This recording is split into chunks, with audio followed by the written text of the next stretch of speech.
પાટણ જિલ્લાના રાધનપુર ખાતે કોંગ્રેસની મીટિંગ યોજાઈ, જેમાં પૂર્વ વડાપ્રધાન ડોક્ટર મનમોહન સિંહને શ્રદ્ધાંજલિ અર્પણ કરવામાં આવી અને આવનારી રાધનપુર નગરપાલિકાની ચૂંટણી જીતવા માટે રણનીતિ તૈયાર કરવામાં આવી।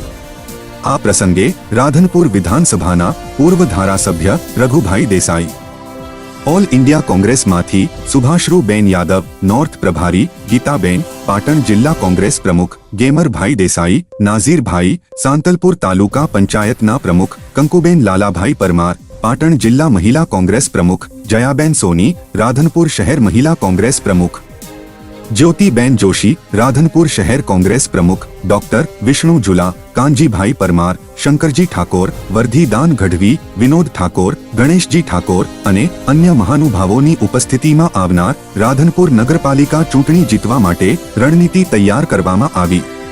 તો અલગ અલગ વક્તાઓ દ્વારા રાધનપુર નગરપાલિકાની ચૂંટણી જીતવા માટે માર્ગદર્શન આપવામાં આવ્યું।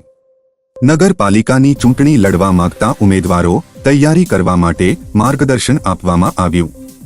28 ઉમેદવાર 7 વોર્ડમાંથી તૈયાર કરી નગરપાલિકા જીતવાની તૈયારી કરવામાં આવેલ।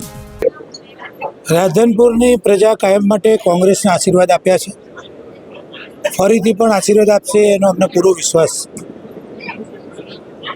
વોર્ડ વાઇઝ બૂથનું પ્લાનિંગ અને ઉમેદવારો માટેનો એક ક્રાઇટેરિયા કોંગ્રેસ પાર્ટીએ જે નક્કી કર્યો છે એના માટેની આ રિવ્યૂ મિટિંગ છે।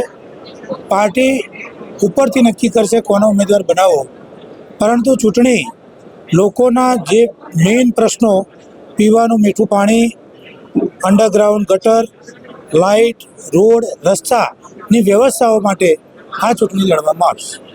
પાટણથી ભરત સથવારાની રિપોર્ટ।